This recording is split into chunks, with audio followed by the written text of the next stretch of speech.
ఖచ్చితంగా ఇచ్చేది లేదు అని చంద్రశేఖరరావు గారు నిర్ణయం తీసుకుంటే ఆనాడు పీజేఆర్ కుటుంబం కేసీఆర్ ను కలవడానికి వెళ్తే గేటు బయట 3 గంటలు నించోబెట్టి అపాయింట్మెంట్ ఇవ్వకుండా అవమానించి ఆనాడు ఉప ఎన్నికలకు నాంది పలికిందే చంద్రశేఖరరావు గారు. మరి 2007లో గొప్ప నాయకుడు పేదోళ్ళ గుండె ధైర్యం పీజేఆర్ చచ్చిపోతేనే ఆనాడు ఏకగ్రీవానికి అవకాశం ఇవ్వని చంద్రశేఖరరావు ఈరోజు ఆయన కుమారుడు కేటీఆర్ ఏ రకంగా బీఆర్ఎస్ ఎమ్మెల్యే అభ్యర్థిని సెంటిమెంటుతో ఓటేయమని అడుగుతున్నాడని నేను ఈరోజు అడగదలుచుకున్న మీ ద్వారా. నిజంగానే సెంటిమెంటుకు ఓటు అడగాలంటే మొట్టమొదట జూబ్లీ హిల్స్ ఖైరతాబాద్ చౌరస్తాలో పీజేఆర్ విగ్రహం ముందు బీఆర్ఎస్ నాయకులు ముక్కు నేలకు రాసి పీజేఆర్ ఆత్మకు క్షమాపణ చెప్పిన తర్వాతనే జూబ్లీ హిల్స్ ఎన్నికల్లో బీఆర్ఎస్ వాళ్ళు ఓటు అడగాలి. ఇవాళ షేక్పేట కావచ్చు, రహమత్ నగర్ కావచ్చు, బోడబండ కావచ్చు, యూసుఫ్గూడ కావచ్చు, వెంగళరావు నగర్ కావచ్చు, సోమాజిగూడ కావచ్చు, ఇవాళ బీఆర్ఎస్ నాయకులు బెంజ్ కార్లు వదిలేసి ఇవాళ ఆటోలలో తిరుగుతున్నారు. మీ గల్లీలలో సమస్యల గురించి మాట్లాడుతున్నారు, మీ గల్లీలలో చేరుకపోయిన చెత్త గురించి మాట్లాడుతున్నారు, మీ తాగునీటి సమస్య గురించి మాట్లాడుతున్నారు, మీ ఇండ్ల మీద నుంచి వెళ్తున్న కరెంటు వైర్ల గురించి మాట్లాడుతున్నారు. నేను మీ ద్వారా ఒక్క మాట అడగదలుచుకున్నా. 2014 నుంచి ఈ జూబ్లీ హిల్స్ లో 3 సార్లు ఎమ్మెల్యేగా బీఆర్ఎస్ నాయకుడిని గెలిపించిండు కదా. 2 సార్లు కేటీఆర్ మున్సిపల్ మంత్రిగా ముఖ్యమంత్రిగా పనిచేసిండు కదా. 3 సార్లు బీజేపీని నరేంద్ర మోడీని సికింద్రాబాద్ పార్లమెంటు నియోజకవర్గం నుంచి గెలిపించిండు కదా. మరి ఈ సమస్యలకు కారణం బీఆర్ఎస్ బీజేపీ కాదా? ఒక్కసారి ఆలోచన చెయ్యండి. మాకు అవకాశమే రాలే, మమ్మల్ని ఎవరు వచ్చి ఈ పని కావాలి అని అడగలే.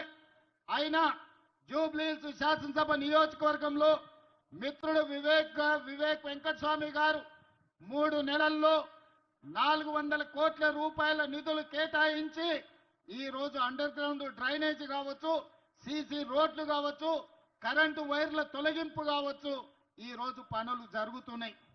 మరి మిత్రులారా, అడగంది అమ్మాయినా పెట్టదని ఏ విధంగా అయితే అంటారో ఇవాళ అడగకపోయినా 400 కోట్ల రూపాయలు కేవలం జూబ్లీ హిల్స్ నియోజకవర్గానికి ఇచ్చినాం.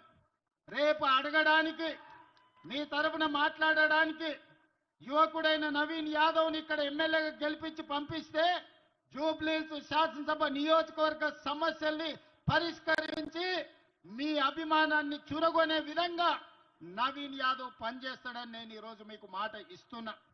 మిత్రులారా, ఇవాళ మా అక్కల్ని మా యువకులని అడుగుతున్నా.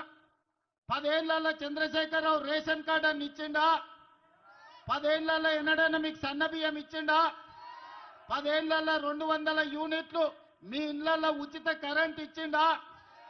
మా ఆడబిడ్డలకు బస్సుల్లో ఉచిత ప్రయాణం ఇచ్చిండా?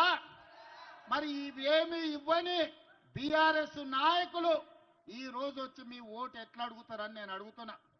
ఇవాళ మీ సోదరుడు మీరు అభిమానంతో ఆశీర్వదిస్తే తెలంగాణ రాష్ట్రానికి ముఖ్యమంత్రి అయితే ఇవాళ 61,000 రేషన్ కార్డులకు 2,39,000 పేదలకు ఈ రోజు సన్న బియ్యం ఈ జూబ్లీ హిల్స్ నియోజకవర్గంలోనే అందుతున్నాయంటే అది ప్రజాపాలన కాంగ్రెస్ పార్టీ ఇస్తున్నది.